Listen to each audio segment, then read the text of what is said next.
बिस्मिल्लाहिर्रहमानिर्रहीम। अस्सलामुअलैकुम रहमतुल्लाहि व बरकातुहू। लाखों करोड़ों दरूद व सलाम नबी करीम सल्लल्लाहु अलैहि वसल्लम पर और आपकी आल पर।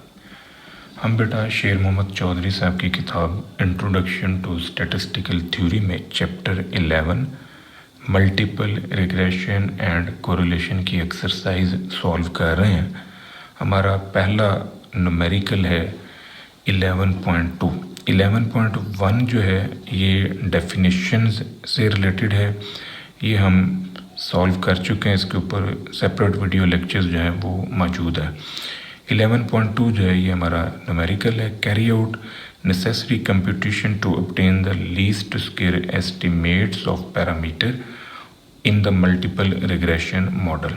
अब इस डाटे के ऊपर आपने ये रिग्रेशन मॉडल जो है मल्टीपल फॉर्म का ये आपने अप्लाई करना है। फर्दर हम इसमें स्टैंडर्ड एरर भी मालूम करेंगे। यहाँ पर मेंशन नहीं है बट हम इसमें स्टैंडर्ड एरर भी मालूम करेंगे।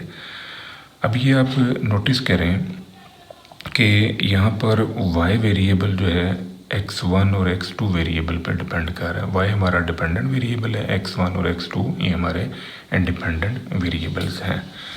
हमने पहले इन कॉलम्स को यूज़ करके जो पॉसिबल कॉलम्स हैं वो डिज़ाइन करना है, जो इस मॉडल को एस्टिमेट करने में हम यूज़ करेंगे।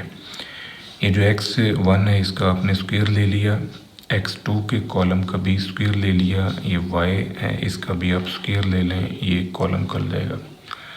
x1 x2 को मल्टीप्लाई किया ये कॉलम आ गया, y को x1 से आपने मल्टीप्लाई किया ये कॉलम आ गया, y को x2 के साथ आपने मल्टीप्लाई किया ये कॉलम खुल गया।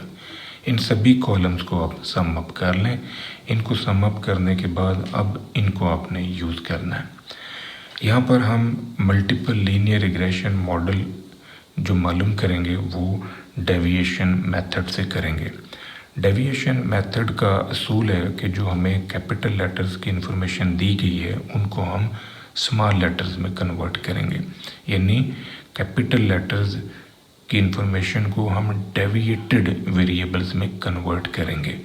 अब डेविएटेड वेरिएबल्स में जो हमारा सम ऑफ स्क्वायर है, सम ऑफ x1 का स्क्वायर, इसको हम कैपिटल लेटर्स की सूरत में इस फार्मूले से सॉल्व करेंगे। ये x1 का स्क्वायर हमारे पास है 49 और x1 की वैल्यू है 15। ये कीमतें यहाँ पर रखने से हमारे पास ये आंसर आ गया। समेशन x2 का square in form of deviation, ये हमारे पास कैपिटल लेटर्स का फार्मूला है। यहाँ पर x2 का स्क्वायर हम रखेंगे, ये समेशन x2 की वैल्यू 5, ये कीमतें रखने से ये आंसर आ गया। समेशन y स्क्वायर डेविएटेड, तो इसके लिए हम ये फार्मूला यूज़ कर रहे हैं।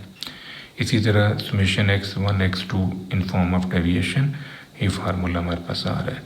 ये सारी कीमतें जो हैं ये आपने निकाल लेनी है। अब ये जो न्यूमेरिकल आंसर्स आपने निकाले हैं इनको हम यूज़ करेंगे।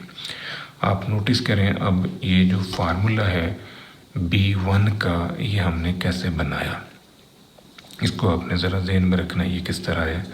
नोट करें यहाँ पर y जो है वो x1 के साथ स्टडी हो रहा है, y x1 के साथ, और यहाँ पर x2 का इन्फ्लुएंस नहीं है, तो y x1 और साथ में x2 का स्क्वायर, ये ज़रा नोटिस करें y x1 के साथ आ गया और x2 का स्क्वायर, इसको बगैर स्क्वायर के आपने y से और x1 से मल्टीप्लाई किया, ये 2 और खुल गया।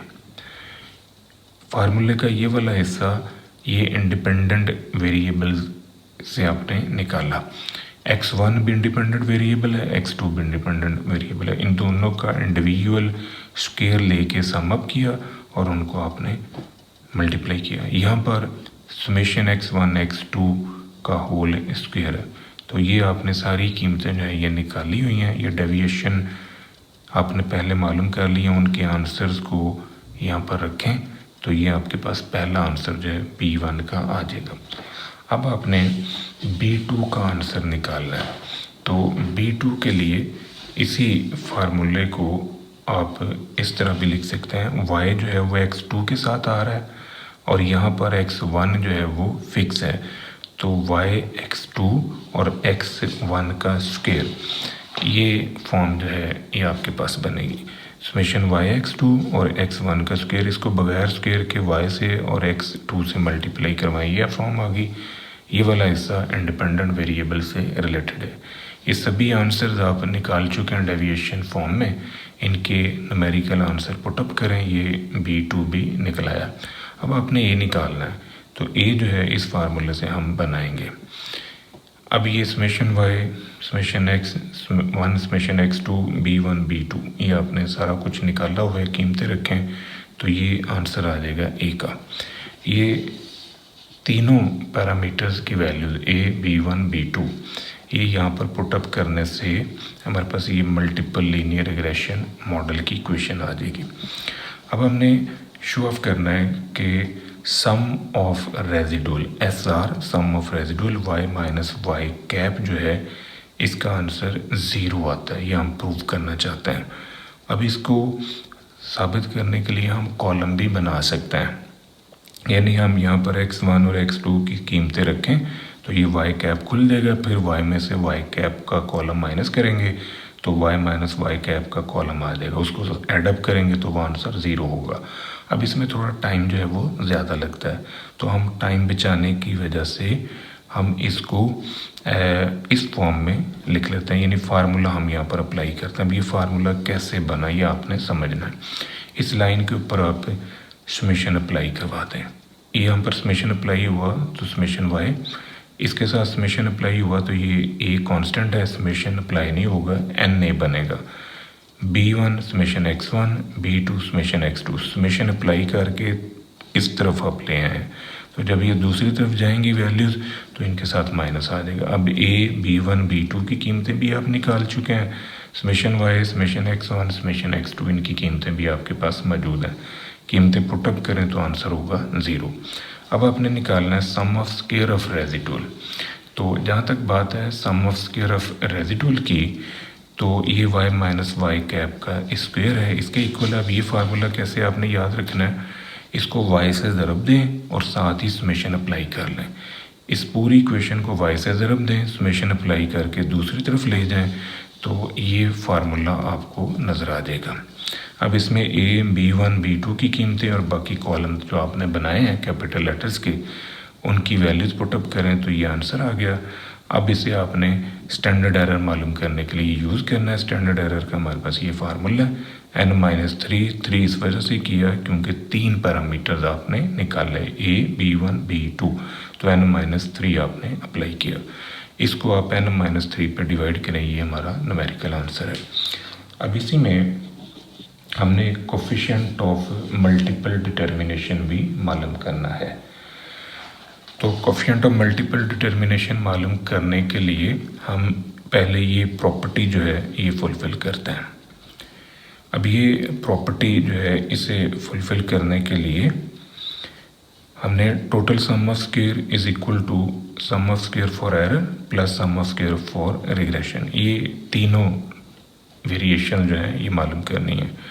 टोटल के लिए हमारे पास ये फार्मूला है, इसमें कीमतें रखें तो ये आंसर आ जाएगा। इसी तरह जो y माइनस वाई कैप का होल स्क्वायर है ये भी हम निकाल चुके हैं। अब टोटल में से ये अनएक्सप्लेन्ड वेरिएशन या सम ऑफ स्क्वायर फॉर एरर जो है इसे माइनस कर दें।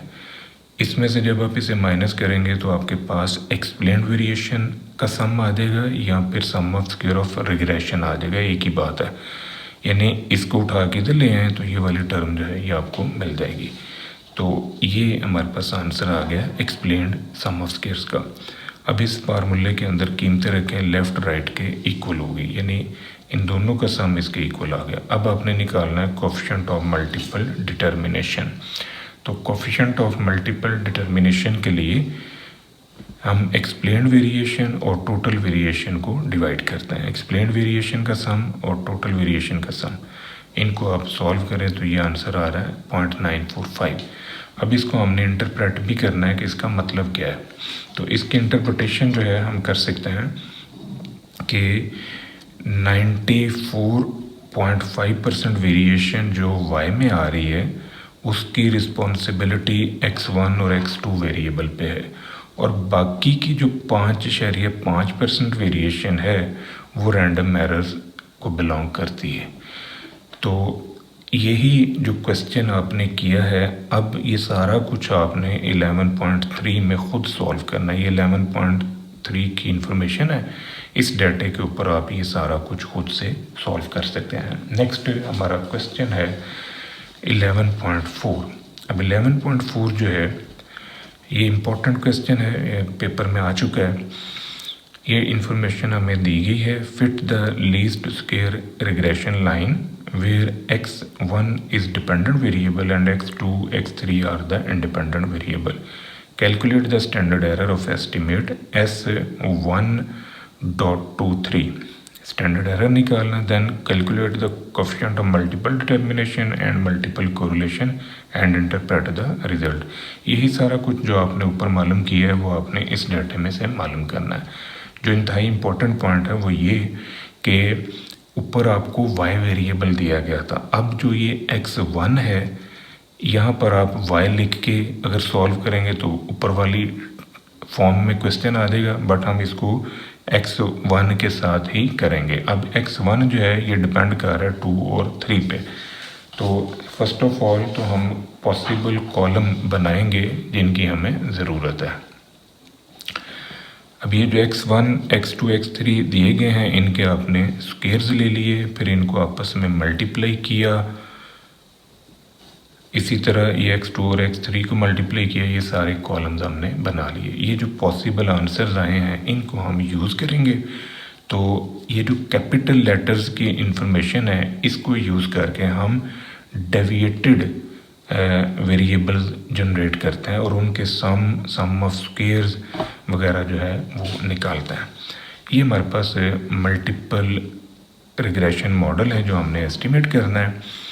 समेशन x1 का स्क्वायर ये डेविएटेड वेरिएबल है, ये आपका कैपिटल लेटर का वेरिएबल है ओरिजिनल।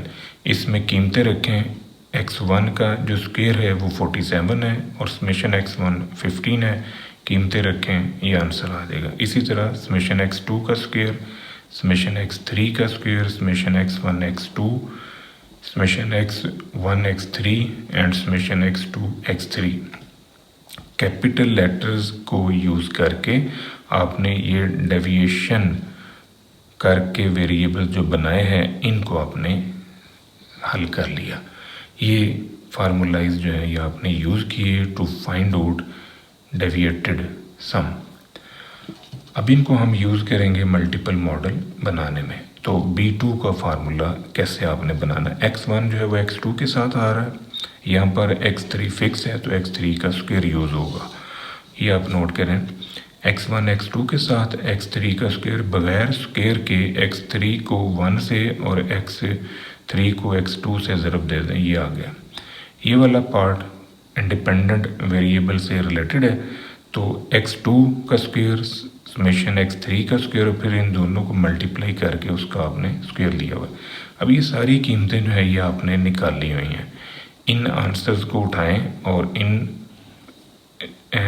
पॉसिबल डेविएटेड फॉर्म्स में रख दें, यानी B2 के फार्मूले में रखें, तो ये पहला आंसर जो है ये हमारे पास आ जाएगा। अब हमने निकालना है B3। अब B3 के लिए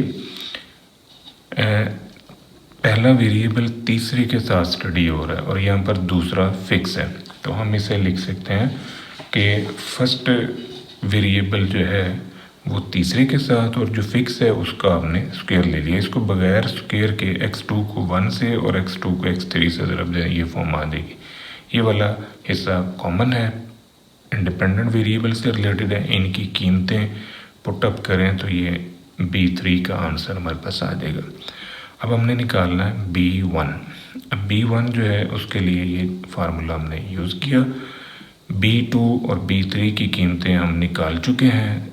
ये summation x1 x2 summation x3 ये सम हमने फाइंड आउट किए हुए हैं, कॉलम जो स्टार्ट में हमने बनाए थे। कीमतें रखने से ये हमारे पास आंसर आ जाएगा B1 का। अब B1, B2, B3 की कीमतें उठाएं और इस मल्टीपल लीनियर रिग्रेशन मॉडल में रख के इसे फिट कर लें। तो अब हमने निकालना है total sum of square. Total sum of square हमारे पास ये है, एरर सम ऑफ स्क्वायर या अनएक्सप्लेन्ड सम ऑफ स्क्वायर, उसके लिए हम ये फार्मूला यूज़ करें। अब ये फार्मूला कैसे बना है, इसी इक्वेशन को हमने x1 से मल्टीप्लाई किया है और साथ समेशन अप्लाई करके दूसरी तरफ शिफ्ट कर लिया है। इसे x1 से ज़रब दी, इसे आपने x1 से ज़रब दी, इसे x1 से ज़रब दी, इसे x1 से ज़रब दी और साथ समेशन अप्लाई करके दूसरी तरफ ले गए। ये कीमतें पुटअप करने से ये आंसर आ गया। टोटल में से ये आप माइनस कर दें तो आपके पास रिग्रेशन सम ऑफ स्क्वायर या एक्सप्लेन्ड सम ऑफ स्क्वायर जो है उसका आंसर बन जाएगा। तो ये आ गया आपके पास एक्सप्लेन्ड सम ऑफ स्क्वायर, यानी जो टोटल है उसमें से जो आपने कीमत निकालनी है एरर सम ऑफ स्क्वायर की, तो ये फार्मूला जो है ये आपको नज़र आ जाएगा। आप ज़रा ऑब्ज़र्व करें, ये जो आंसर है इस आंसर में से इसको माइनस किया है, तो फिर आपके पास ये फॉर्म बनी है और इसकी कीमत ये आ गई। अब टोटल सम ऑफ स्क्वायर जो है ये होना चाहिए sum of square for regression plus sum of square for error. तो इसमें कीमतें रख के देखें, ये लेफ़्ट जो है ये राइट के इक्वल आ रही है। अब हमने निकालना है स्टैंडर्ड एरर। तो स्टैंडर्ड एरर का ये फार्मूला, ये कीमत हम निकाल चुके हैं। इसको n-3 पे आपने डिवाइड करना है। n-3 पे इस वजह से डिवाइड किया कि 3 पैरामीटर्स हैं जो आपने निकाले, b1 b2 b3, तो n में से 3 आपने माइनस किया। अगर 2 पैरामीटर्स निकाले तो फिर आप n-2 पे डिवाइड करेंगे। कोफिशिएंट ऑफ मल्टीपल डिटर्मिनेशन के लिए हम ये फार्मूला यूज़ कर रहे हैं, ratio between explained variation and total variation, और इसकी रेंज 0 to 1 है। ये दोनों वेरिएशंस हम मालूम कर चुके हैं, इनको सॉल्व करें। ये 0.8 आंसर आ रहा है, अब इसको आपने इंटरप्रेट करना है। तो इसकी इंटरप्रिटेशन ये है कि r² 1.23 is equal to 0.8 indicates 80% variation in x1 belongs to x2 and x3 and remaining 20% belong to random error। अब ये इंफॉर्मेशन हमें दी गई है 11.5 के क्वेश्चन में। तो इस क्वेश्चन को आपने खुद बेटा सॉल्व करना है। सेम क्वेश्चन है, लाइन फिट करनी है। इसके बाद आपने जब लाइन फिट कर लेनी है तो x1 की जगह पर 10 और x2 की जगह पर 6 रख के आपने x3 की वैल्यू फाइंड आउट करनी है। देन ये मल्टीपल कोरिलेशन कोफिशिएंट है, ये स्टैंडर्ड एरर है। तो ये जो काम हम कर रहे हैं ये हमने स्टैंडर्ड एरर भी निकाला है, ये कोफिशिएंट ऑफ मल्टीपल डिटर्मिनेशन निकाला है। तो इसी का आप स्क्वायर रूट ले लें तो ये आपके पास मल्टीपल कोरिलेशन कोफिशिएंट R 1.23 आ जाएगा। तो इस क्वेश्चन के ऊपर आपने ये सारा कुछ जो है ये खुद से सॉल्व करना है। ये सेम क्वेश्चन है। नेक्स्ट है 11.6। 11.6 में आपको जो इन्फॉर्मेशन दी गई है, y जो है ये लेंथ है और y जो है ये लेंथ है, x1 जो है ये एज है और x2 जो है ये वेट है। अब इसके ऊपर हमने लीस्ट स्क्वायर रिग्रेशन लाइन जो है वो अप्लाई करनी है। फिर उसके बाद predict the average length of infant who are 75 days old. ये हमारे पास एज होगी और एज जो है वो x1 है और वेट जो है 3.15, ये x2 है। एज की जगह पर 75 और वेट की जगह पर 3.15 रख के फिर हमने इसकी लेंथ कैलकुलेट करनी है। Calculate the standard error of estimate. अब ये सारी इंफॉर्मेशन जो है इसको यूज़ करके फर्स्ट ऑफ ऑल आपने मल्टीपल लीनियर रिग्रेशन मॉडल मालूम करना है। अब ये जो कॉलम्स हमें दिए गए हैं इन कॉलम्स को आपने सॉल्व करना है। ये y को x1 से ज़रब दें, ये कॉलम खुल गया। y को x2 से ज़रब देंगे, ये कॉलम आ गया। x1 x2 को मल्टीप्लाई करें, ये कॉलम आ गया। देन x1 का स्क्वायर लिया, x2 का स्क्वायर लिया और ये जो y है इसका भी आपने स्क्वायर ले लिया। इन सभी स्क्वायर्स को आप जो कॉलम्स आपने बनाए हैं इन सभी को सम अप कर लेना है। इन सम अप की हुई वैल्यूज़ को आपने यूज़ करना है डेविएशन मेथड के इस्तेमाल में होने वाली डेविएटेड वेरिएबल्स की वैल्यूज़ को निकालने में। अब इनको यूज़ करके सबसे पहले हम ये डेविएटेड वेरिएबल्स की कीमतें निकालेंगे। समेशन x1 का स्क्वायर कैपिटल फॉर्म में इस फार्मूले से निकलेगा, तो यहाँ पर कीमतें रखें। समेशन x2 का square, summation x1 x2, summation x1 y, summation x2 y, ये फार्मूलों के अंदर आप वैल्यूज़ रखें तो इससे हमारे पास ये आंसर जो हैं ये खुल जाएंगे। अब इन आंसर्स को हमने यूज़ करना है मल्टीपल लीनियर रिग्रेशन मॉडल निकालने में। अब y जो है वो x1 के साथ स्टडी हो रहा है, तो यहाँ पर x2 फिक्स है, y x1 के साथ, तो x2 का हम लेंगे स्क्वायर। ज़रा ऑब्जर्व करें, y x1 के साथ x2 का स्क्वायर, इसको बगैर स्क्वायर के x1 से और y से ज़रब दे दें, ये फॉर्म आ जाएगी। ये वाला हिस्सा सेम है, ये इंडिपेंडेंट वेरिएबल से रिलेटेड है। ये सारी कीमतें जो है ये आप ऊपर निकाल चुके हैं, इनके आंसर्स को यहाँ पर रखें तो ये B1 का आंसर हमारे पास आ जाएगा। अब हमने स्लोप 2 निकालना है, तो स्लोप 2 जो है इसमें B2 आपने फाइंड आउट करना है, तो y x2 के साथ और x1 का स्क्वायर, बगैर स्क्वायर के x1 को इससे और इससे ज़रब दे दें, ये आ गया। ये वाला हिस्सा दोनों स्लोप्स के अंदर कॉमन है, इंडिपेंडेंट वेरिएबल से रिलेटेड है। ये सारी कीमतें हम निकाल चुके हैं पहले, इनमें कीमतें पुटअप करें तो ये आंसर हमारे पास आ जाएगा। नेक्स्ट ए आपने मालूम करना है, तो ए के लिए ये फार्मूला है। B1 B2 की कीमतें भी निकली हुई हैं और ये वाला कॉलम भी हमने बनाया हुआ है। इनको सॉल्व करने से ये हमारे पास ए की वैल्यू भी आ गई। अब ए B1 B2 की कीमतें उठाएं और मल्टीपल लीनियर रिग्रेशन मॉडल में रख दें, तो ये फिटेड मॉडल जो है ये हमारे पास आ जाएगा। अब x1 जो है वो एज है और x2 जो है ये वेट है। ये दोनों वैल्यूज़ यहाँ पर रखने से हमारे पास लेंथ आ जाएगी, तो ये इतने सेंटीमीटर जो है वो लेंथ है बच्चे की। अब नेक्स्ट है ये टोटल सम ऑफ स्क्वायर आपने मालूम करना है। Total sum of square deviation form में इसको खोलेंगे तो ये फार्मूला बनता है, इसमें कीमतें रखें, ये आंसर आ गया। Sum of square for error y minus y cap का स्क्वायर। अब ये फार्मूला आपने कैसे बनाया है, आपने ये जो मॉडल है इसको y से ज़रब दी है और साथ ही समेशन अप्लाई करके दूसरी तरफ आपने शिफ्ट कर दिया, तो ये फॉर्म जो है ये हमारे पास बन जाएगी।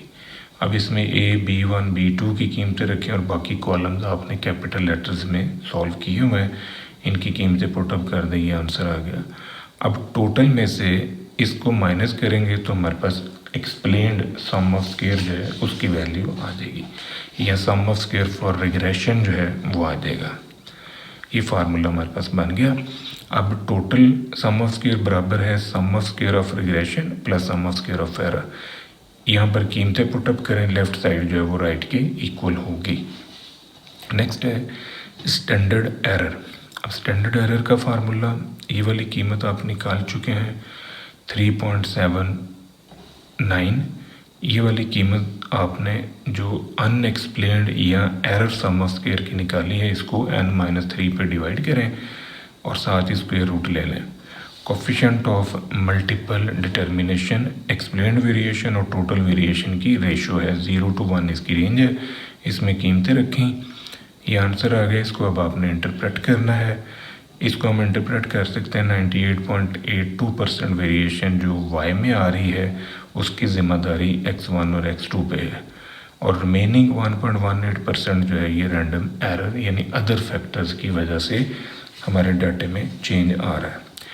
नेक्स्ट है 11.2 का ए पार्ट। ए जो है ये फार्मूला है, ड्राइव करना है आपने, इसके ऊपर हम वीडियो लेक्चर बना चुके हैं मल्टीपल कोरिलेशन के वीडियो लेक्चर के अंदर। बी है numerical, calculate multiple correlation coefficient R 1.23 of x1 on x2 and x3 from the following data. अब इसके ऊपर आपने मल्टीपल कोरिलेशन कोफिशिएंट जो है ये मालूम करना है। तो फर्स्ट ऑफ ऑल आपको जो डाटा दिया गया है उससे आपने सम बनाने हैं। ये x1, x2, x3 ये 3 कॉलम दिए गए हैं। x1 का स्क्वायर ले लें, x2 का स्क्वायर, x3 का स्क्वायर। x1 x2 को मल्टीप्लाई किया, x2 को x3 से मल्टीप्लाई किया, x1 को x3 से मल्टीप्लाई किया, ये कॉलम खुल गए। इन सभी कॉलम्स को आपने सम अप कर लेना है। सम अप करने से ये हमारे पास आंसर आ गए। इनको अब हम यूज़ करेंगे to find out simple correlation coefficient. तो सिंपल कोरिलेशन कोफिशिएंट के फार्मूले जो हैं वो हम यूज़ करेंगे। कोरिलेशन कोफिशिएंट जो है ये सिमेट्रिकल है with respect to X and Y, यानी आर एक्स वाई निकालें या आर वाई एक्स निकालें, दोनों का आंसर सेम है। सिमिलर पैटर्न R12 निकालें या R21, एक ही आंसर है। इस फार्मूले में कीमतें रखें, ये आपने निकाली हुई हैं। तो इन्हीं सम्स को उठाएं और इस फार्मूले में पुटअप करें, ये आपके पास पहला आंसर आ गया। इसी तरह R13 के लिए ये फार्मूला आप यूज़ करेंगे, इसमें कीमतें रखें, ये आंसर आ जाएगा। अब आपने निकालना है R23। तो R23 के लिए इस फार्मूले में कीमतें रख लें। ये हमने सिंपल कोरिलेशन कोफिशिएंट जो है ये निकाल लिए।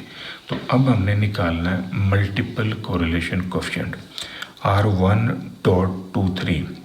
अब ये फार्मूला आपने कैसे याद रखना है ये ज़रा समझना है। 1 2 के साथ आया तो ये R12 का स्क्वायर, 1 3 के साथ आया तो R13 का स्क्वायर। ये वाला हिस्सा कॉमन है। ये पॉसिबल पेयर्स हैं 1 2 1 3 and 2 3, 2 in 2 R12 R13 R23।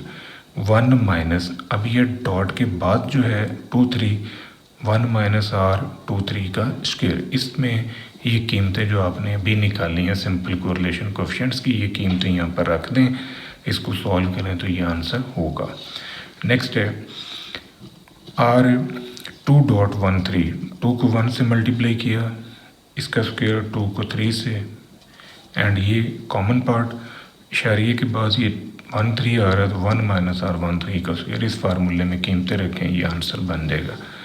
Next है R3.12, 3 को 1 से, 3 1 का स्क्वायर, 3 को 2 से, 3 2 का स्क्वायर, ये वाला पार्ट कॉमन, डॉट के बाद 1 2 आ रहा है तो 1 माइनस R12 का स्क्वायर। इस फार्मूले में कीमतें रखें, ये हमारे पास आंसर होगा। अब इसी क्वेश्चन में हम पार्शियल कोरिलेशन कोफिशिएंट्स भी मालूम करेंगे। तो पार्शियल कोरिलेशन कोफिशिएंट्स के लिए हम इन्हीं सिंपल कोरिलेशन कोफिशिएंट्स को यूज़ करेंगे।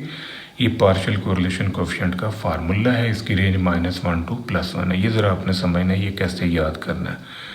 R12 ये 3 को 1 से ज़रब दी तो R13, 3 को 2 से ज़रब दी तो ये R23, √1 माइनस इसका स्क्वायर और 1 माइनस इसका स्क्वायर, इसमें ये वाली कीमतें पुटअप कर दें।